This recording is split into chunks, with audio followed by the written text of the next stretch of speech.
तो कैसे हैं आप लोग। आज हम बात करने वाले हैं और दो ऑपरेटर्स के बारे में। तो पहला ऑपरेटर है हमारा असाइनमेंट ऑपरेटर और दूसरा है लॉजिकल ऑपरेटर। तो शुरू करते हैं आज का ये वीडियो इस छोटे से इंट्रो के बाद।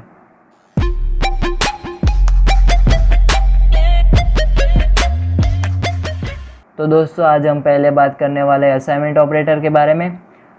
तो असाइनमेंट ऑपरेटर का क्या यूज़ है कि जो भी राइट हैंड साइड पे जो भी वैल्यू होगी उसको असाइन करना है लेफ्ट हैंड साइड में। मतलब कि अगर कोई वेरिएबल यहाँ पे मैं लेता हूँ b और उसकी वैल्यू यहाँ पे हम लेते हैं 2। ओके, तो क्या हुआ, ये जो इक्वल्स टू ये हमारा पहला असाइनमेंट ऑपरेटर होगा।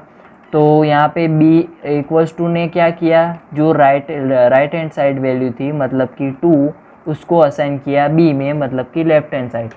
वैसे ही अगर मैं इसको पहला ऑपरेटर है तो यहाँ पे मैं लिख देता हूँ पहला ऑपरेटर हमारा है इक्वल्स टू।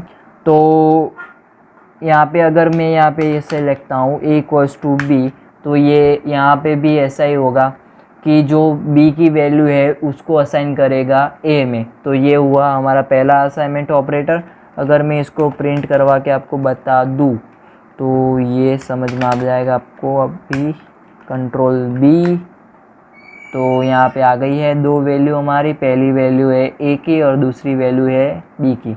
ओके, तो ये हुई हमारा पहला ऑपरेटर इक्वल्स टू।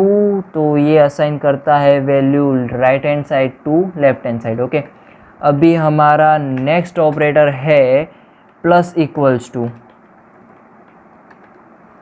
ओके, अगर मैं यहाँ पे ऐसा लिखता हूँ कि मैं a और b की वैल्यू को ऐसे ही रहने देता हूँ। ओके, और प्रिंट इक्वल्स टू निकले, कोई बात नहीं। ओके, तो यहाँ पे अगर मैं असाइन करता हूँ a plus equals to b, मतलब कि a की वैल्यू में b प्लस होगा और फिर वो असाइन हो जाएगा b में। मतलब कि a प्लस बी पहले होगा। अगर मैं इसको समझाऊँ थोड़ा, अगर ये जो मैंने लिखा है मैं इसको ऐसे लिख सकता हूँ a equals to a plus B. Okay, तो ये हुआ हमारा a plus equals to B. तो अगर मैं यहाँ पे a और b प्रिंट करवाता हूँ तो यहाँ पे हमारा आंसर आएगा 4 और 2। ओके, तो अभी हम आते हैं हमारे तीसरे ऑपरेटर पे माइनस इक्वल्स टू।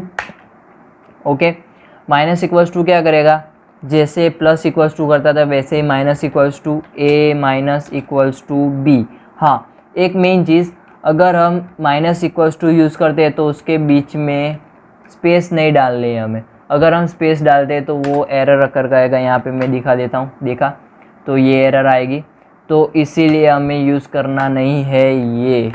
अगर मैं यहाँ पे करता हूँ तो क्या हुआ, यहाँ पे मैं पूरी सिंटेक्स लिख देता हूँ a माइनस पी। ओके, तो पहले क्या हुआ, a में से b की वैल्यू माइनस हुई और जो भी वैल्यू आई उसको असाइन कर दिया a में। तो माइनस इक्वल्स टू ऐसे काम करता है।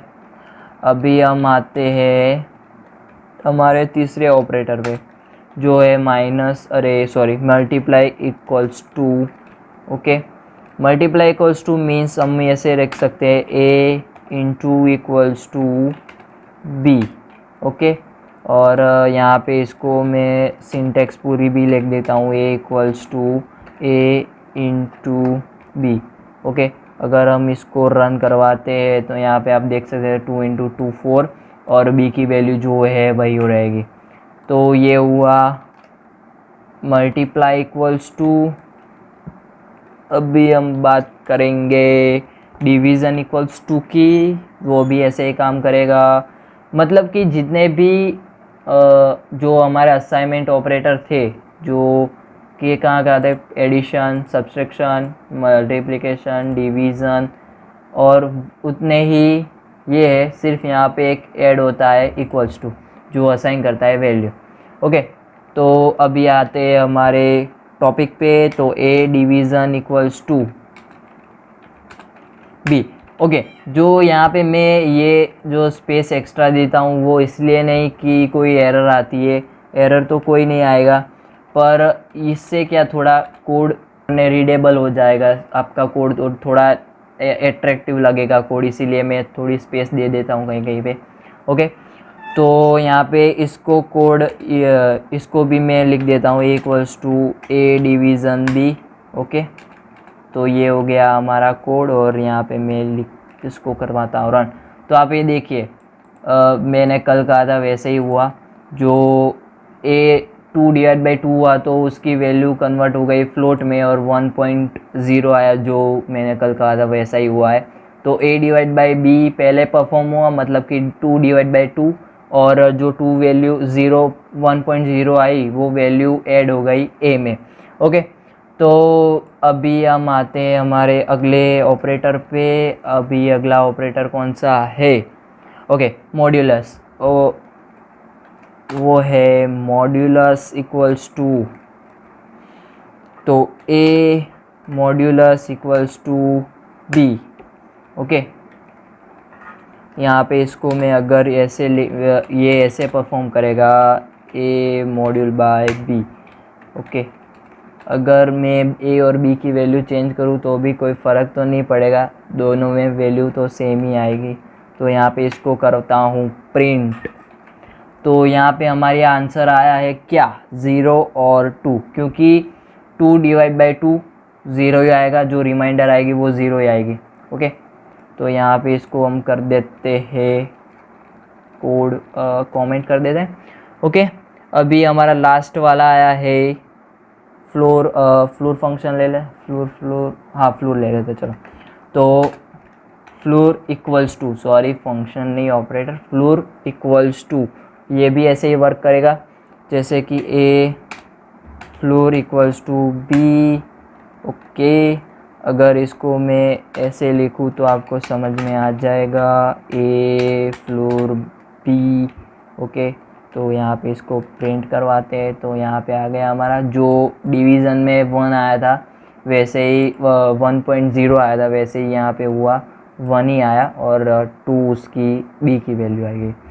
तो आई गेस आपको समझ आ गया होगा। अभी लास्ट वाला हमें बाकी रह गया पावर फंक्शन। ओके, तो देखते हैं पावर फंक्शन भी ऐसे यूज़ होता भी है या नहीं।